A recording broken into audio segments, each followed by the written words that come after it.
som tiež hral niekoľko chulostivých scén a jedna z nich bola nezabudnutelná. Hral som v jednom českom filme Vážení přátelé, áno, s Janou Hlaváčovou a hneď v prvý filmovací deň, prvá scéna, ktorú sme nakrúcali, bola erotická, hrali sme manželov a mali sme ležať v posteli. Erotická, hrali ste manželov? Manžel, no...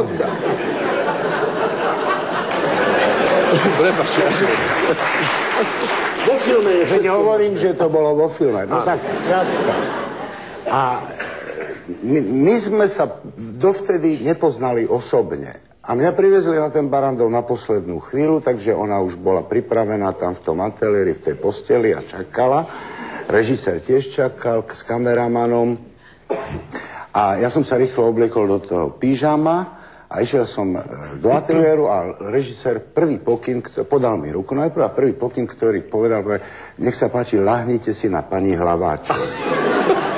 No tak čo som mal robiť? Tak som si takto ľahol na pani Hlaváčovu. Ja som síce nerobil nikdy v živote tie kliky, ako sa hovorí, ale tentokrát som to musel skúsiť, aby som ju celkom neprilahol, pretože ešte zasvedcovali. Tak teraz ona takto ležala na tej posteli, ja v pyžame takto na nej a čakali sme, kým dosvietia tú scénu.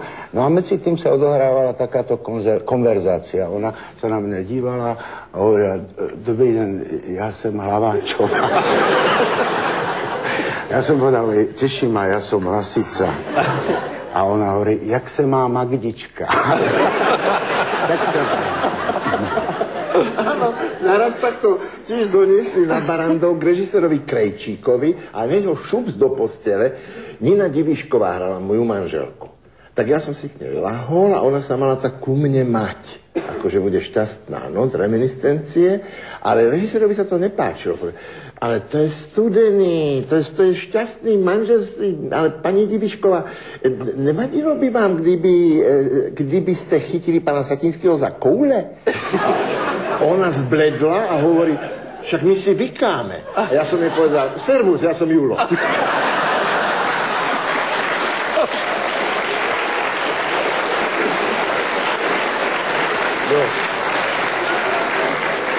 Dobře, tak já vzpomenu ještě na jednu takovou historku. To byla manželská hádka s Ivanou Chýlkovou. A byla to velmi taková vzrušená hádka, která měla skončit v posteli a furt jsme se tam nemohli dopracovat, protože to bylo blbý. A ten režisér přišel a říká, to není ono. A říkám, já vím. A říká, víš, tak mě napadlo, já se na to dívám celou dobu, dej jí facku. A říkám, prostě ona to neví. No to je právě ono, ne? A říkám, dobře, no tak jako špatný nápad to není, no tak můžeme to zkusit. No. Takže oni klapli, my jsme rozdělili tu hádku a po nějakých 5-6 větách se mi vypálil tu facku. Teď Ivana to přijala, jo. Bylo vidět, jak profesionálně to zpracovala, jak se jí to zobrazilo ve výraze prostě a teď začala šlapat do toho dialogu a najednou bim a už se mi měl zpátky, jo. To zase teda vymotivovalo mě, jo. Začal jsem já přidávat prásk a dostala další facku. To na sebe nedalo dlouho čekat, bum, zase jsem dostal já. A pak se ukázalo, že ta svině režisér to poradil oběma.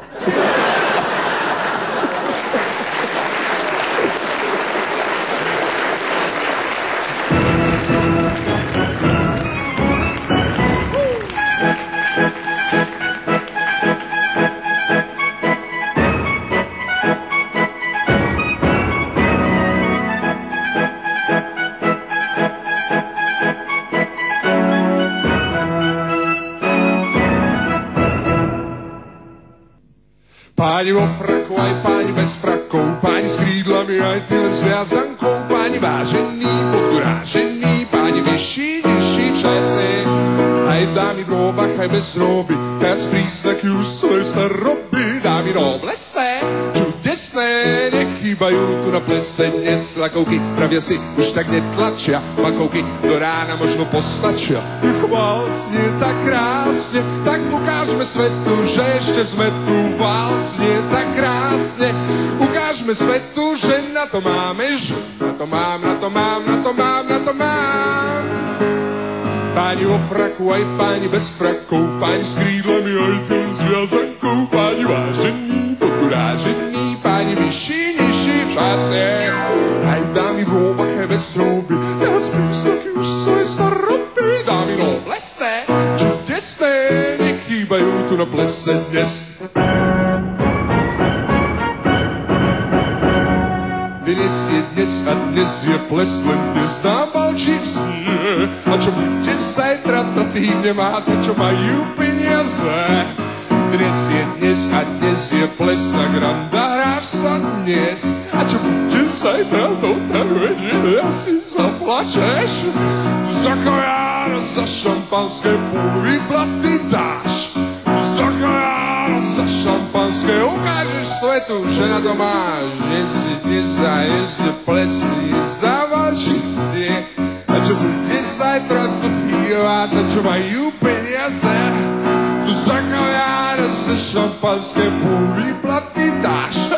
Za kojár, za šampanské ukážeš svetu, že ako máš. Dnes je dnes a dnes je ples, ako čo?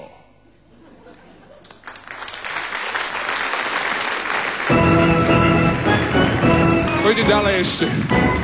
Páni vo fraku, aj páni bez frakov, páni s krídlami, aj ty len zviazankou, páni vážení, podgurážení, páni vyšší, nižší, everybody. Aj dámy v róbách, aj bez rúby, that's príznak už svoj staroby. Dámy noblesné, čudesné, o rok prídu zase na náš ples.